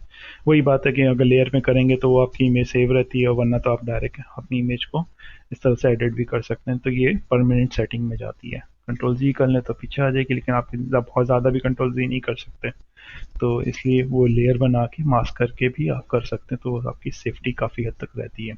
फिर हम आ जाते हैं लेवल्स के ऊपर। लेवल्स भी एक इमेज के अंदर होती हैं ग्राफ लेवल पे, जैसे कि यहाँ पे जो सबसे डार्क लेवल है उसको आप बढ़ाना चाहें, कम करना चाहें तो इस तरह ये कम हो रहा है। और मिड टोन के अंदर आप बढ़ाना चाहते हैं, ये मिड टोन के कलर को बढ़ा सकते हैं। ये सारे इसके अंदर ऑप्शन अवेलेबल है। सही है। ये सारे बेसिक, अच्छा इसके अलावा ये सारे टूल्स के अलावा हमारे पास auto tone, auto contrast and auto colour के भी फोटोशॉप के अपने पैलेट मौजूद होते हैं। आप इसमें से किसी भी क्लिक कर लें तो अपने हिसाब से इमेज को सेट कर देगा। वो उसकी अपनी एक थ्योरी होती है जिसके बेस के ऊपर वो एल्गोरिथम के ऊपर काम करता है। सही है। जैसे ये किया तो कुछ हल्का सा फर्क पड़ा होगा, इससे भी बहुत, या तो ये पहले से ही सेट है। ये देखिए इस पे मैंने कलर पे किया तो इसमें थोड़ा सा अपने हिसाब से इसको एडजस्ट कर दिया, रिवर्ट कर सकते हैं आप इसको। तो ये सारी चीज़ें यहाँ से आप छेड़ सकते हैं। वाइब्रेंस है, कलर मैक्स है, सॉरी ह्यू सैचुरेशन है, कलर बैलेंसिंग है। कलर बैलेंसिंग में इस तरह का एक पैलेट आता है जिसके अंदर आप इसके अंदर के इमेज के अंदर के रेड कलर को बढ़ाना चाहते हैं, ग्रीन को बढ़ाना चाहते हैं, या ब्लू बढ़ाना चाहते हैं, मिड टोन पे बढ़ाना चाहते हैं, हाइट लाइट्स पे बढ़ाना चाहते हैं, या शेडोज के अंदर उसको छेड़ना चाहते हैं। तो इसमें बहुत सारे ऑप्शन अवेलेबल हैं इमेज से रिलेटेड एडिटिंग के। तो आप इस तरह से कलर की सेटिंग कर सकते हैं इसके एडजस्टमेंट टूल के थ्रू। सही है। अब इसके अंदर जैसे आप कोई एक और भी बहुत ज़्यादा इस्तेमाल होने वाला टूल है कलर रिप्लेसमेंट टूल। ये बेसिकली आपके अंदर कोई भी आप यहाँ से कलर पिक कर से कोई कलर पिक किया आपने, उस पर्टिकुलर कलर को आप चेंज करना चाहते हैं इमेज में। जैसे कि आपने ये वाला कलर चेंज किया है, इसको आपने ह्यू सैचुरेशन से सिर्फ उस कलर के सेक्शन को चेंज करना चाहते हैं, तो वो भी आप यहाँ से कर सकते हैं। इसका कॉन्ट्रास्ट कम, ब्राइटनेस बढ़ाना चाहें तो ये सारी चीज़ें आप यहाँ से कर सकते हैं पर्टिकुलर सिलेक्शन के अंदर। अगर आप सिलेक्शन नहीं आप डायरेक्ट इमेज पे करना चाहते हैं, ये तो फिर पूरी पूरी इमेज के ऊपर भी काम कर सकता है। ये सारी चीज़ें हैं, इसके अंदर डिटेल है। आप जितना ज़्यादा एक्सप्लोर करेंगे आपको उतना ज़्यादा चीज़ों का समझ आता चला जाएगा। शेडो है, डिसैचुरेशन है, ये बेसिकली पूरी इमेज को ब्लैक एंड वाइट में कन्वर्ट कर देता है। ये भी एक टूल है हमारे पास अवेलेबल। इसका शॉर्टकट है कंट्रोल शिफ्ट यू, इससे भी वो हो जाता है। सही है। और फिर यहाँ हमारे पास फ़ोटो फ़िल्टर है। ये भी कभी कभार यूज़ होता है कि भाई पर्टिकुलर फ़ोटो को वार्मिंग में डालना है, किस में डालना है, तो वो पर्टिकुलर कलर के ऊपर वो ऐसे कि मैं चाहता हूँ कि इसके अंदर ग्रीन कलर बढ़ा दूँ। ग्रीन कलर का एक हल्का सा लेयर इसके ऊपर आ जाएगी जो हर चीज़ को जैसे बढ़ाते चले जाएंगे ये पूरी को ग्रीन कर देगा। कम रखेंगे तो एक हल्का सा एडजस्टमेंट वगैरह कर सकते हैं। जैसे कोई आपने तस्वीर खींची जिसके अंदर बहुत ज़्यादा येलो शेड है, तो आपने वहाँ वो उस येलो शेड को सिलेक्ट करके उस पर्टिकुलर कलर को डिसेचुरेट कर दिया या उसको हल्का लाइट कर दिया। जैसे इस तरह से इस पर्टिकुलर कलर को पकड़ लिया, उसको उस तरह से रिमूव कर सकते हैं। होप्स हो कि आपको थोड़ा एडजस्टमेंट वगैरह के बारे में चीज़ों की चीज़ समझ आ गई होंगी। तो अब हम चलते हैं अपने दूसरे, तो गाइस हम लोग चलते हैं अपने नेक्स्ट टूल की तरफ। हमारे पास ये एक इमेज मौजूद है। अब हम लोग थोड़ा सा फोटोशॉप में कुछ वेक्टर रिलेटेड टूल्स भी पढ़ लेते हैं। इसके अंदर हमारे पास ये शेप टूल्स हैं। शेप टूल्स के अंदर हम लोग कोई भी शेप ड्रॉ कर सकते हैं। इसके ऊपर जैसे माउस ओवर रखिए तो देखिए इसके अंदर ये बता रहा है कि किस तरह के आप चीज़ ड्रॉ कर सकते हैं। सही। इसी तरह से हम इसमें रेक्टेंगुलर टूल है, राउंडेड रेक्टेंगल टूल है, इलिप्स टूल है, पॉलीगॉन टूल है, लाइन टूल है और कस्टम शेप टूल है। सबसे पहले हम लोग खोल लेते हैं रेक्टेंगुलर टूल, जिसको इस तरह क्लिक करके आप ड्रॉ करेंगे तो ये इस तरह से एक शेप बन जाएगा जो कि वेक्टर बेस होगा। ये कभी भी ख़राब नहीं होगा। आप इसकी शार्पनेस देख सकते हैं इस इमेज के सामने कि मैंने इतना जूम इन कर लिया तो इमेज तो फट गई है, लेकिन ये ख़राब नहीं हो रहा है, ये बहुत क्लियर आपको दिख रहा है। तो ये वेक्टर बेस होता है। तो आप इसको किसी भी जगह पे यूटिलाइज कर सकते हैं। कंट्रोल टी से ट्रांसफॉर्म कर सकते हैं, इसको घुमा सकते हैं, बड़ा छोटा कर सकते हैं। सही है। और उसके अलावा आप इसको वार्प कर सकते हैं, इस तरह से मोड़ सकते हैं। ये वेक्टर शेप में ही रहेगा, ये ख़राब नहीं होगा। सही है। ये वार्प टूल वगैरह मैंने आपको ट्रांसफॉर्मेशन के सारे टूल्स पहले भी बताए मैं, तो वो आप इस पे अप्लाई कर सकते हैं। सही है। ये राउंडेड कॉर्नर्स वाले टूल्स होते हैं, इसके अंदर ऊपर इसके ऑप्शंस आ रहे हैं, इसमें आप स्ट्रोक लगा सकते हैं, जैसे मैंने इसके अंदर ये स्ट्रोक लगा दिया, 2 पिक्सल का दे दिया। ये लाइंस जो स्ट्रोक की आएंगी उसका शो ऑप्शन में अवेलेबल है, यहाँ से कोई भी ऑप्शन आप चूज कर सकते हैं। जैसे फॉर सपोज इसमें ये मैंने तो ये डॉटेड किस्म की इसकी आउटलाइनिंग बन गई है। सही है। प्लस यहाँ पे जो मोस्ट इंपॉर्टेंट टूल है जो स्पेशली राउंडेड के अंदर है वो ये है रेडियस टूल। ये 5% के हिसाब से यहाँ पे वो रेडियस आपको दिखा रहा है कि ये इतना, यहाँ पे जो कर्व आ रहा है वो 5% रेडियस के हिसाब से आ रहा है, 5 पिक्सल के हिसाब से ना। तो यह बढ़ा भी सकते हैं। फॉर सपोज मैं इसको बढ़ा देता हूँ, 35 पिक्सल कर लेता हूँ, तो कुछ शेप इस जैसा बनेगा जो नॉर्मली आपने बहुत जगह देखा होगा। इस तरह के बने हुए शेप्स यूज़ हो रहे होते हैं राउंडेड कॉर्नर्स के हिसाब से, वेबसाइट्स के ऊपर, बटन्स के अंदर, ये सारी चीज़ें। सही है। वो आप यहाँ से ड्रॉ कर सकते हैं। फिर आपके पास इलिप्स टूल आती है, बेसिकली सर्कल टूल है, वही शिफ्ट दबा के आप बड़ा करेंगे। अच्छा, एक चीज़ और भी है कि मतलब जैसे कि ऑलरेडी ये लेयर है, तो अगर आप शिफ्ट दबाएंगे तो इसी के साथ वो मर्ज हो जाएगी जो दूसरी इमेज आप जनरेट कर रहे हैं। तो कोशिश करें कि जब भी आप कोई चीज़ चूज़ करें तो शिफ्ट ना दबाएं, तो वो प्लस साइन में उसमें ऐड हो जाता है। ऐसे ही आप क्लिक करेंगे तो ये अलग लेयर के ऊपर एक इलिप्स बन जाएगा। शिफ्ट दबा के फिर बनाएंगे। अच्छा, एक चीज़ और है, इसमें मर्ज करने से पहले बनाने के साथ फिर शिफ्ट दबाएंगे तो ये इसकी प्रोस्पेक्टिव सर्कलनेस बरकरार रखेगा। उसी तरह ये जो अगर आप रेक्टेंगुलर इसके अंदर भी आप शिफ्ट दबाएंगे बनाते हुए तो ये इसको स्क्वायर शेप के अंदर ही कंटिन्यू रखेगा और इस तरह से आपका परफेक्ट स्क्वायर बनेगा। अगर नहीं दबाते तो ये फिर आपके पॉसिबल है कि आप इसको लंबा भी करना चाहें, छोटा करना चाहें, लेकिन शिफ्ट दबा देंगे तो ये बिल्कुल परफेक्ट स्क्वायर में चलेगा। सही है। उसका काफ़ी चीज़ समझ आ रही है। उसके बाद पॉलीगॉन है। पॉलीगॉन के अंदर भी हमारे पास ऑप्शन है कि 5 रखना चाहते हैं, 6 रखना चाहते हैं। 6 कर दिए तो 6 कर दिए तो इस तरह का शेप बन जाएगा। और सपोज अब हम इसको 3 कर देते हैं, सॉरी हम लोग इसको यहाँ पे जाके 3 कर देते हैं, तो अब हम जो शेप बनाएंगे वो इस तरह का ट्राइंगुलर शेप बन गया। सही है। ये सारे शेप यहाँ से आप बना सकते हैं, आप इसको एक्सप्लोर कर सकते हैं। यहाँ से लाइन टूल है, ये सारी ग्राफिकल टूल है जिसकी बहुत ज़रूरत होती है, कहीं पे भी आप यूटिलाइज कर सकते हैं ग्राफिक डिज़ाइनिंग में, बनाने में, सारी चीज़ों में ना।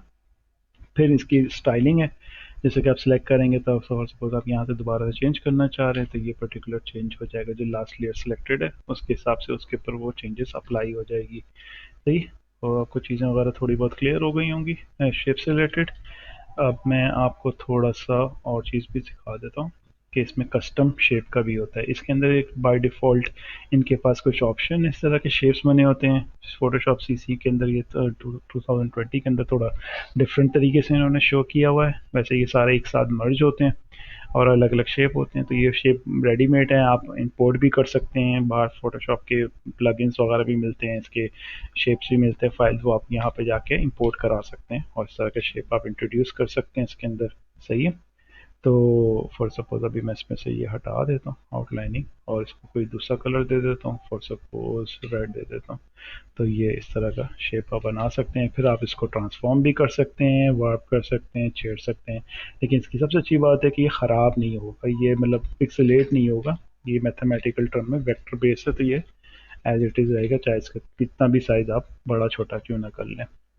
ये हो गया आपके शेप्स के सारे डिटेल्स वगैरह। यहाँ पे भी हमने डिस्कस कर लिया। यहाँ पे आप इसको फर्दर देख सकते हैं, फिल और स्ट्रोक डाल सकते हैं, इसकी टाइप्स डाल सकते हैं। यहाँ पे भी इसकी हाइट और विड्थ आप एडजस्ट कर सकते हैं। यहाँ पे आप इसको बनाते वक्त कुछ है कि भी स्क्वायर में जाना चाहिए, एक पर्टिकुलर साइज़ में ही बनना चाहिए, तो वो सारी चीज़ें यहाँ से आप सेट कर सकते हैं। एडवांस रिलेटेड टूल्स हैं ये सारे इसके रिलेटेड के। तो ये आपका हो गया शेप टूल। अब हम आ जाते हैं इस शेप टूल के साथ एक और बहुत इंटरेस्टिंग टूल है text tool. Text tool basically कोई भी टेक्स्ट लिखेंगे, ये भी वेक्टर बेस होता है। सही है। वैसे स्मूथ है तो इसको आप शार्प भी कर सकते हैं, तो इसके एजेस थोड़े से शार्प हो जाएंगे। तो ये सारे ऑप्शन है आपके टेक्स्ट रिलेटेड टूल्स के अंदर। सही। अब हम आ जाते हैं अपने पेन टूल की तरफ। पेन टूल फोटोशॉप का बहुत इंपॉर्टेंट टूल है। ये बेसिकली कुछ भी ड्रॉ करने के लिए इस्तेमाल हो सकता है। मैं एक इमेज खोल लेता हूँ इस पर्पज़ के लिए। इस पे मैं आपको दिखाऊंगा तो फिर वो आपको ज़्यादा अच्छा क्लियर दिखेगा। ये करेक्टर है गेम का। सही है। अभी हम काम करते हैं। ये ऑलरेडी वो है, ट्रांसपेरेंट है। तो हम इसको एक बैकग्राउंड दे देते हैं। कोई अच्छा सा बैकग्राउंड कलर दे दिए, फॉर सपोज ये वाला बैकग्राउंड कलर दे देते हैं, ब्लूइश थोड़ा सा। सही है। तो इसको मर्ज कर लेते हैं। सही है, ये मर्ज हो गया। अब बेसिकली अब हमारे पास पेन टूल है। अब हम फॉर सपोज आपको ये इमेज अलग करनी है, तो आप पेन टूल पे जाएंगे। पेन टूल के एक तो आपका सिलेक्शन टूल था, जो बिल्कुल एग्जैक्टली उसी तरह काम करता है कि आप यहाँ पे सिलेक्ट करते हैं और डिलीट करते हैं। तो आप ये काम पेन से भी कर सकते हैं। पेन टूल में थोड़ी कंट्रोलिंग ज़्यादा अवेलेबल होती है। सही है। अब यहाँ पे जैसे पेन टूल सेलेक्ट करेंगे तो आपके पास दो ऑप्शन ऊपर अवेलेबल होते हैं, एक पाथ का होता है, एक शेप का होता है। शेप बेसिकली जो भी आप बना रहे होंगे वो शेप में कन्वर्ट होगा, उसकी एक लेयर बनेगी यहाँ पे, वो शेप में इस तरह से लुक बना देगा। ये एक आपका शेप बन गया। सही है। आप इसे क्रिएट कर सकते हैं किसी भी सिंगल शेप। आप पाथ भी बना सकते हैं। फॉर सपोज मैंने यहाँ से पाथ सेलेक्ट किया, अब मुझे बेसिकली इसकी कटिंग करनी है, तो मैं क्या करूँगा कि मैं इसको थोड़ा जूम इन कर लेता हूँ। सही है। और मैं यहाँ आ जाता हूँ और मैं यहाँ से क्लिक करना शुरू करता हूँ। एक पॉइंट मेरा क्लिक किया, दूसरा पॉइंट मैंने क्लिक किया और मैंने थोड़ा ड्रैग किया, तो इसके इस तरह के कंट्रोल्स निकल आए हैं। दो डंडे आपके पास आ गए हैं जिससे आप इसको कंट्रोल कर सकते हैं। हैंडल्स को कहते हैं। फॉर सपोज अगर आपका अगर ये वो हो जाए तो आप ए दबा के दोबारा से इसको सिलेक्ट कर सकते हैं। ये आपके मूवमेंट में आ जाता है। आपने ये सिलेक्ट किया। सही है। अब आप दोबारा से यहाँ से टी दबा के इसके ऊपर दोबारा क्लिक करेंगे तो वो पे क्लिक हो जाएगा, और फिर आप कंटिन्यू कर सकते हैं अपने शेप को इस तरह से बनाने में ना। सही। फॉर सपोज मैं अभी इसका जूते ही को सिलेक्ट कर लेता हूँ क्योंकि काफ़ी टाइम लग जाएगा कि मैं सारी की सारी सिलेक्शन लेने जाऊँ। तो ये भी है कि आप उसको परफेक्ट ले सकते हैं। जितना अच्छा आपका हाथ बैठेगा उतना अच्छा आप चला सकते हैं। अच्छा, एक चीज़ और, जैसे कि अब मैंने यहाँ पे बुलाया कि अब यहाँ पे मैं जैसे क्लिक करूँगा तो ये इस तरह का शेप जनरेट हो रहा है, जो कि मेरे लिए फ़ायदेमंद नहीं है। मैं ये नहीं बनाना चाह रहा। तो मैं यहाँ पे ऑल्ट दबा के इस हैंडल को तोड़ दूंगा। तो अब मैं जो शेप बनाऊंगा तो वो यहीं से शुरू होगा, आगे से नहीं शुरू होगा। सही है। तो आपने यहाँ से ये शेप इस तरह कंटिन्यू किया, आप लेते हुए आए, ये क्लिक करते करते करते करते जब यहाँ पहुँचेंगे उसी तरह वो सर्कल का ऑप्शन आएगा। आपने ये सर्कल दबाया, आपकी ये पाथ सिलेक्ट हो गया है। सही है। इस पाथ को आप मूव भी कर सकते हैं। यहाँ पे तो ऑलरेडी बना हुआ है, तो आप कंट्रोल इंटर दबाएंगे तो ये सिलेक्शन में कन्वर्ट हो जाएगा। सही है। अब आपके पास ये सिलेक्शन आ गई। आप कंट्रोल जे मार के कॉपी कर सकते हैं। सही है। और वैसे आप दूसरी तरीके से भी कॉपी ले सकते हैं। ये आपने कंट्रोल जे मारी तो ये आपकी शू की एक लेयर बन गई, इसका मैंने नाम शू रख दिया। सही है। अब मैं इसको बंद करता हूँ तो ये अलग से आपका प्रोजेक्ट शू अलग हो गया। तो पेन टूल इस पर्पज़ के लिए भी यूज़ हो सकता है कि आप सिलेक्ट करके पर्टिकुलर एरिया निकालना चाहें तो वो निकाल सकते हैं। पेन टूल के अंदर एक एक दो ऑप्शन मज़ीद थोड़ी डिटेल में देख लेते हैं कि अगर जैसे मैं शेप यूज़ कर लेता हूँ यहाँ से, मैंने एक ये पॉइंट लिया, दूसरा पॉइंट लिया। अब जैसे मैं क्लिक छोड़ूंगा तो ये लाइन ड्रॉ कर लेगा, मैं क्लिक करूँगा छोड़ूंगा लाइन ड्रॉ करेगा। अब लेकिन ये बहुत स्ट्रेट लाइन बन रही है। तो अगर मैं चाहता हूँ कि इसको थोड़ा सा बेहतर बनाऊँ तो ये कि मैं क्लिक करके इसको थोड़ा सा कर्व कर सकता हूँ, और फिर मैं दोबारा क्लिक करूँगा तो ये इस तरह से इसका कर्व बनता है। ये ऑलमोस्ट जा सकता है आपका 45 डिग्री तक, यानी कि अगर आपको परफेक्ट सर्कल बनाना है तो आपको 4 पॉइंट्स बनाने पड़ेंगे अप्रॉक्सीमेटली, तो ये परफेक्ट सर्कल बन सकता है। तो वो आप कर सकते हैं। जैसे कि मैं कोशिश करता हूँ सर्कल बनाने की। मैंने यहाँ क्लिक किया, मैंने इसको तकरीबन एक आर्क बनाया, फिर मैंने यहाँ पे क्लिक किया तो ऑटोमेटिक आर्क बन गया। फिर मैंने यहाँ क्लिक किया, ये शेप आ रहा है, ये मैंने किस तरह से बनाया, और फिर मैंने एक यहाँ क्लिक किया तो ये अप्रॉक्सीमेटली सर्कल जैसा बन गया। ये मैनुअल सर्कल बनाया है तो ये परफेक्ट भी किया जा सकता है, लेकिन हमारे पास ऑलरेडी इसका टूल अवेलेबल है तो हम लोग उससे कर सकते हैं। इसके हैंडल से भी इसकी मज़ीद सेटिंग वगैरह कर सकते हैं। तो जितना आप सर्कल पे प्रैक्टिस करेंगे उतना अच्छा आपके लिए पेन टूल चलाना आसान होगा, और आप कोशिश करें कि ये जितना बेहतर सर्कल बन सकेगा आपके लिए उतना परफेक्ट आपका हाथ बैठेगा पेन टूल के ऊपर। सही है। ये हो गया हमारा पेन टूल। सही है। पेन टूल के अंदर और मज़ीद है, ये फ्री ऑप्शन है, ये आप क्लिक करें और चलाना शुरू कर दें तो ये ड्रॉ करता रहेगा इसी तरह जैसे वो ब्रश का ड्रॉ कर रहा होता है। सही है। यहाँ ला के छोड़ा तो ये पूरा एक शेप बना दी उसने फास्ट वे में। ये ज़्यादातर आपके पास अगर ग्राफिक टैबलेट मौजूद है, पेन मौजूद है, तो फिर उसमें आप बहुत अच्छे से ड्रॉ कर सकते हैं शेप, और ये वेक्टर बेस्ड शेप बनेगा। इसी तरीके से और भी हैं, ये पॉइंट ऐड करने का है, जैसे कि अगर आपने यहाँ पे एक शेप बनाया है, सही है, अब यहाँ पे आप एक मज़ीद पॉइंट ऐड करना चाह रहे हैं तो वो यही है, इस तरह से बाय डिफ़ॉल्ट भी आ रहा होता है। यहाँ पे क्लिक किया आपने, यहाँ क्लिक किया, एक पॉइंट आ गया, आप इसको बड़ा कर सकते हैं, यहाँ से निकाल सकते हैं। उसी तरह आप ये माइनस भी कर सकते हैं, इस पर क्लिक किया तो ये माइनस हो गया, इस पर क्लिक किया तो ये माइनस हो गया। तो ये सारे पेन टूल के हैं। और ये है कि बेसिकली ये जो आपके स्मूथ एजेस बनते हैं उसको शार्प कट में कन्वर्ट करने का टूल है, सही है। तो ये बेसिकली इस तरह काम कर सके। मैं एक शेप बना लेता हूँ, आपको क्लियर समझ आ जाएगी कि फॉर सपोज, बल्कि एक काम करते हैं, हम लोग ये वाला शेप लेते हैं जिसमें राउंडेड कॉर्नर्स है, सही है। इसके अंदर ये बहुत प्यारा किस्म का कर्व बना हुआ है।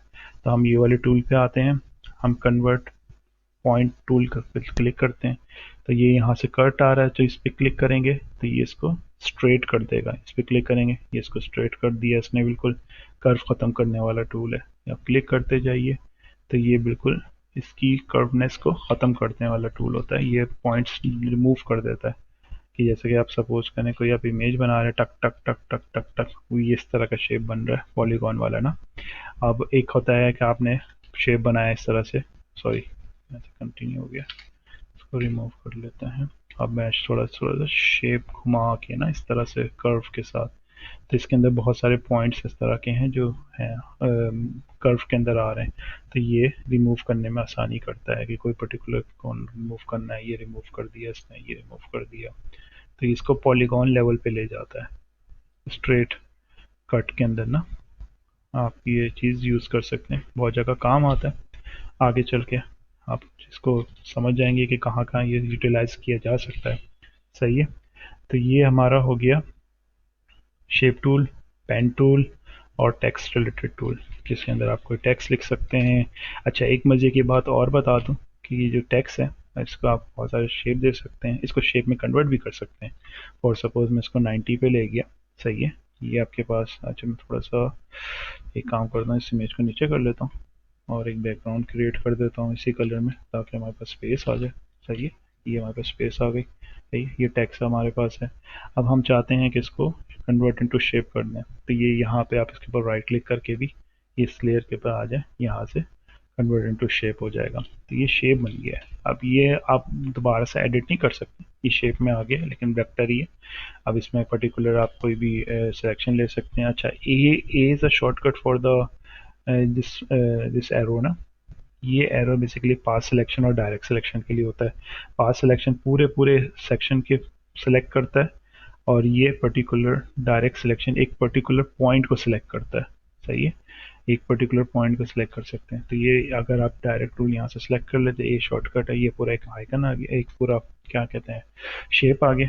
अब आप इसको ट्रांसफॉर्म कर सकते हैं, कंट्रोल टी दबाया, ये आपका बड़ा हो गया। शिफ्ट दबा के रखेंगे तो आस्पेक्ट रेशो ख़राब नहीं होगा। अभी इसके साथ जुड़ा हुआ है ना, इसके साथ इसकी एक ही शेप में काउंट है, लेकिन आपने पॉइंट पकड़ के सिर्फ इसको एडिट किया, सही है, तो ये बड़ा हो गया। अब दोबारा से आपने इसमें टी दबाया, कंट्रोल टी, तो ये ऑप्शन आ गया, आप इसको घुमा सकते हैं और इससे भी मुख्तलिफ शेप बना सकते हैं अपनी ग्राफिक्स के अंदर। इसको ले जाके टेक्स्ट को यूटिलाइज कर सकते हैं मुख्तलिफ चीज़ों के अंदर, ये सारी चीज़ें कर सकते हैं। फिर ये अगर इसको आप ए दबाएंगे तो इसके पॉइंट्स अवेलेबल हैं, तो आप इस पर्टिकुलर पॉइंट को डिलीट कर सकते हैं डिलीट दबा के, या पेन टूल ले लें, पेन टूल से आप इसको कनेक्ट कर लें, तो ये इस तरह भी कर सकते हैं, या इसको एडिट कर सकते हैं पेन टूल से, अपने पॉइंट बना के इसको लंबा खींच दिया। तो इस तरह के बहुत सारे ऑप्शन से के साथ आप प्ले कर सकते हैं, इससे आप चीज़ें ड्रॉ कर सकते हैं, आइडियाज़ अपने बना सकते हैं मुख्तलिफ़ किस्म के।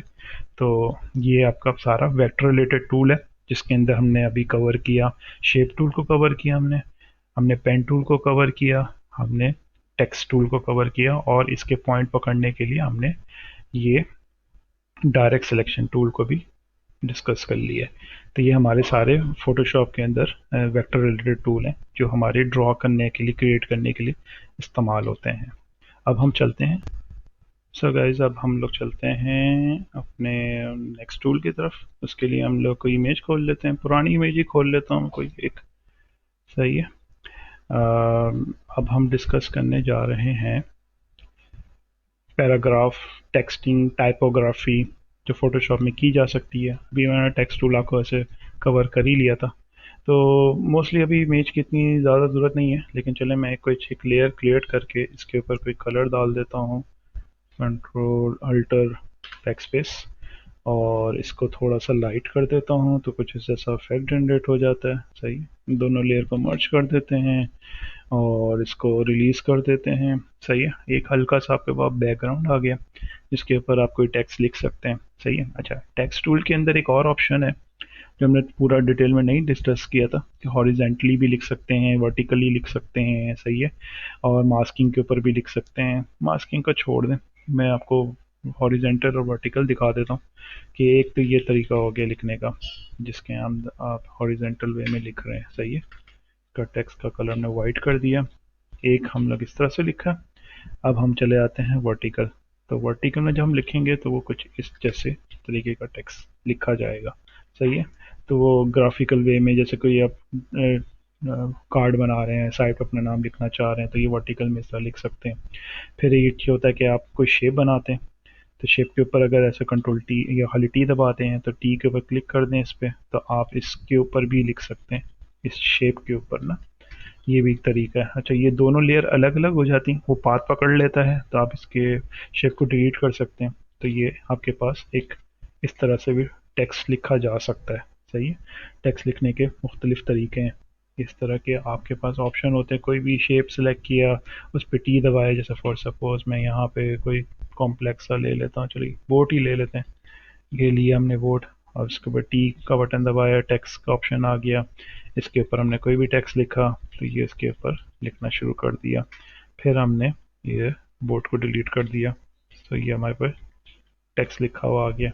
उसके अंदर मजीद ऑप्शन है, इसको सीधा बड़ा करना, ऊपर नीचे करना, गैप्स बढ़ाना, ये सारी चीज़ें आ जाती हैं। सही। अच्छा, हम लोग अभी डिस्कस करने जा रहे हैं टाइपोग्राफी। सही है, अब जैसे आप टी सेलेक्ट करें और क्लिक करके ड्रैग करेंगे तो ये इस तरह की सिलेक्शन बनेगी। सही है, और जैसे आप छोड़ेंगे ना तो इसके अंदर बाय डिफ़ॉल्ट फोटोशॉप में कोई 2-3 वर्जन ऐसा हुआ है कि लोरम मिक्सम खुद ब खुद लिखे हुए आना शुरू हो जाते हैं।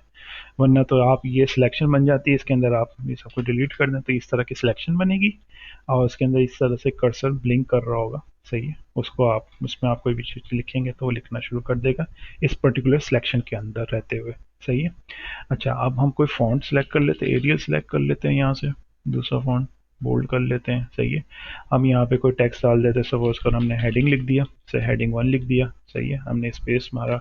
अच्छा, इसके लिए एक और ऑप्शन अवेलेबल है। बहुत सारे ऑप्शन यहाँ पे फ्रंट पे आपको दिख रहे हैं कि जैसे हम टेक्स्ट सेलेक्ट करते हैं तो आप यहाँ फ़ॉन्ट सेलेक्ट कर सकते हैं, उसकी बोल्डनेस वगैरह सेलेक्ट कर सकते हैं, टाइप किस तरह का रेगुलर चाहिए, इटैलिक चाहिए, ये सारा सेलेक्ट कर सकते हैं। यहाँ पे आप इसके साइज सेलेक्ट कर सकते हैं, कितना बड़ा छोटा होना चाहिए। सही है, वो सेलेक्ट कर सकते हैं।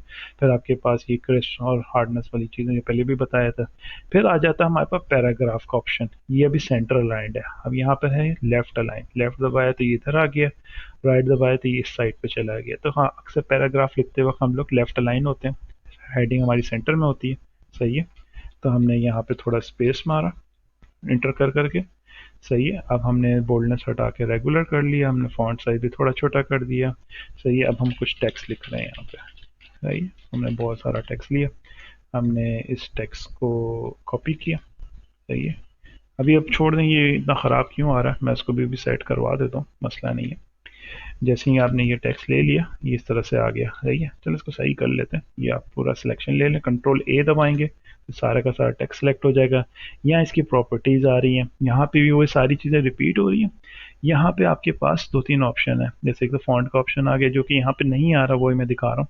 ये स्पेसिंग बता रहा है कि ए और दूसरे ए के दरमियान में कितनी स्पेसिंग रहती है। तो यहाँ से आप जाके ऑटो कर दें तो ऑटोमेटिकली जो उसकी स्पेसिंग होगी वो सिलेक्ट हो जाएगी। अब ये हमने ज़्यादा स्पेस रखा था, हमने बैक स्पेस दबा के टेक्स्ट को ऊपर ले आया। सही है, अभी ये पैराग्राफ सेंटर अलाइंड हुआ है, इसके यहाँ पे ऑप्शंस आ रहे हैं, left align, right align, centre. सही है, एडजस्टमेंट के हैं, ये टेक्स्ट इस तरह से एडजस्ट कर देगा कि लास्ट लाइन आपकी लेफ्ट से कट के ख़त्म हो रही हो। सही है, उसके बाद ये है कि आपके सेंटर में ख़त्म होना चाहते हैं, सेंटर जस्टिफाइड होना चाहिए तो इस तरह सेंटर जस्टिफाइड हो रहा है।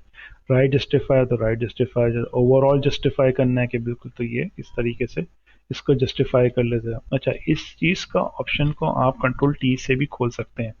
ये यहाँ पे करेक्टरिस्टिक मजीद डिटेल आ गई है, मतलब आपके पास 3 स्टेजेस होते हैं टेक्स्ट के। एक इस मिनी है, जिसके अंदर आप फॉन्ट वगैरह सेलेक्ट कर सकते हैं। दूसरा प्रॉपर्टी यहाँ पे आपको थोड़ा और ज़्यादा ऑप्शंस मिल जाते हैं। सही है। फिर आपके पास एक ये है कि आप इसको इस तरह से भी खोल सकते हैं और इसको यहाँ रख सकते हैं बराबर में। काम करते वक्त जो आपको चेंजेस करनी है वो सारी चीज़ें यहाँ पे भी अवेलेबल है, यहाँ पे भी है, दोनों जगह से आप यूज़ कर सकते हैं। फोटोशॉप ने भी इधर प्रॉपर्टी का ऑप्शन दे दिया तो उन्होंने यहाँ पे इसको यूटिलाइज कर लिया। सही है। अब जैसे कि आप यहाँ पे सिलेक्ट कर लें थोड़ा, और यहाँ कलर का भी ऑप्शन है तो आपने कलर चेंज कर लिया। अच्छा, कोशिश करें कलर ऐसा रखें जो बैकग्राउंड से अलग कंट्रास्ट में हो ताकि रीडेबिलिटी के इशू ना आए। सही है।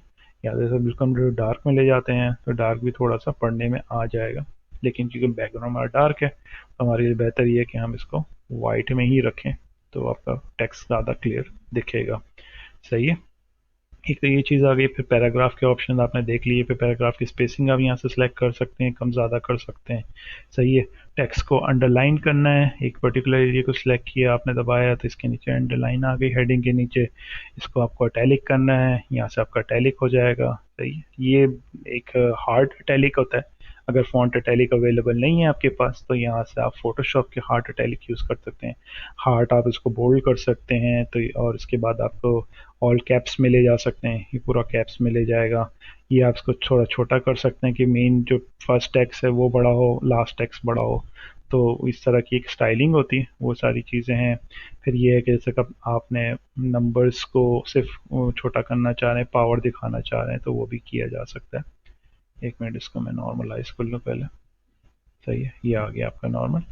वन की मैं सपोज टू है स्क्वायर, इसको दिखाना चाहिए कि भाई स्क्वायर में जाना, तो यहाँ पर बटन दबाया तो ये इस तरह से ऊपर पावर में चला गया। इसकी हेडिंग और लाइन हटानी है तो इस तरह से अंडरलाइन हट के स्पेस ऐड कर दिया। तो ये सारी चीज़ें हैं। आप इसको क्रॉस करना चाहते हैं तो ये दबाएं, इस तरह से ये लाइन सारी क्रॉस हो गई। ये हमेशा ख्याल रखा करें कि कुछ भी चीज़ अप्लाई करने जा रहे हैं तो सिलेक्शन पे रख के इसको अप्लाई करें तो उस पर्टिकुलर एरिया पे अप्लाई होगा। अगर आप सिलेक्शन नहीं रखते तो ये पूरे के पूरे पैराग्राफ के ऊपर अप्लाई हो जाएगा। सही है। जैसे कि अगर वो सिलेक्ट ऑर्डर नहीं आ रहा और आपने जस्ट न्यू करके क्लिक किया तो ये सब के ऊपर अप्लाई हो जाएगा। तो इस चीज़ का ख्याल रखा करिएगा। सही है। तो आई होप कि मैंने आपके पैराग्राफ वगैरह के बारे में भी काफ़ी चीज़ें कवर अप कर ली हैं। तो ये सब यूटिलाइज होते हैं हमारे फोटोशॉप के अंदर। टेक्स्ट लिखना होता है, पैराग्राफ लिखना होता है, ये सारी चीज़ें आप यहाँ से एडजस्ट कर सकते हैं, समझ सकते हैं, चला सकते हैं, बना सकते हैं, वट एवर जो आपको ज़रूरत पड़ रही जिस हिसाब से। और ये डेफिनेटली वेक्टर होता है, इसकी एक अपनी लॉजिक होती है। जैसे कि अगर हेडिंग है तो उसके कैपिटल में रखना है, पैराग्राफ है तो स्मॉल लेटर्स में होना चाहिए, अनबोल्ड होना चाहिए, ये सारी चीज़ें आप यहाँ से देख सकते हैं। अब हम आ जाते हैं अपने दूसरे टूल की तरफ। दूसरा टूल हमारा ये है कि फॉर सपोज कि हमने ये एक ग्राफिकल डिज़ाइन बना लिया, हमारा एक बैकग्राउंड है, एक हमारा टेक्स्ट है। अच्छा, एक और चीज़ है, जिस तरह हम लोगों ने यहाँ पे इसको सेंटर लाइन किया है, उसके अलावा भी यहाँ पे हमारे पास कुछ जनरल ऑप्शन ऊपर अवेलेबल हैं जो कि अभी डिसेबल्ड है। उसमें तरीका ये होता है कि जैसे कि आपने दो लेयर सेलेक्ट कर ली तो वो उस लेयर के हिसाब से कंपेयर करके उसकी एडजस्टमेंट करेगा। जैसे दो लेयर आपने सेलेक्ट की, अब इस हिसाब से मैं चाहता हूँ कि बिल्कुल सेंटर में हो जाए तो मैंने ये वाला बटन दबाया तो सेंटर में आ गया वर्टिकली, और ये हॉरिजेंटली सेंटर में आ गया, वर्टिकली सेंटर में आ गया, हॉरिजेंटली सेंटर में आ गया। यहाँ से हम लोग इस तरफ भी एडजस्ट कर सकते हैं। ये सारी एडजस्टमेंट्स अवेलेबल हैं यहाँ पे। सही है। Stages wise. तो अब मैंने सेंटर सेंटर कर लिया। ये हमारी ग्राफिक तैयार हो गई। अब हम जानना चाह रहे हैं, समझना चाह रहे हैं कि इसको एक्सपोर्ट कैसे करें या इसको सेव कैसे करें, ये हमने जो भी बनाया है ये हमारा लॉस ना हो जाए। तो एक तो सिंपल तरीका है कंट्रोल एस।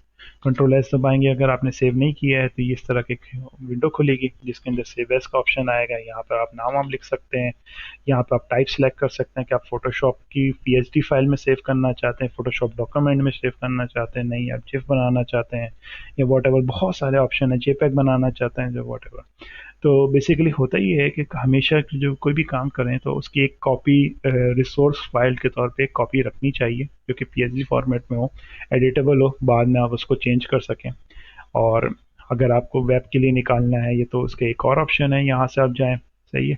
एक तो सेव मैंने बता दिया, सेव एज भी है। सेव करेंगे तो सिंपली जैसे अगर आपने कोई नाम दे दिया, फॉर सपोज सैम्पल रख दिया आपने इसका नाम, तो सैम्पल में जैसा अगर आपने थोड़ा सा यहाँ से चेंजेस कर लिया, आपने इसका कलर चेंज किया। सही है।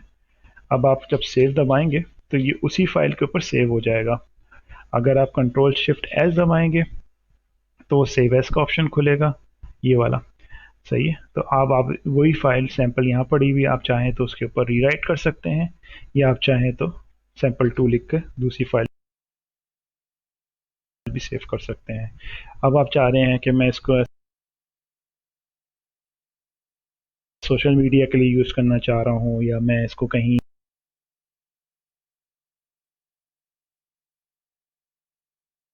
ग्राफिकली प्रिंटिंग में देना चाह रहा हूँ,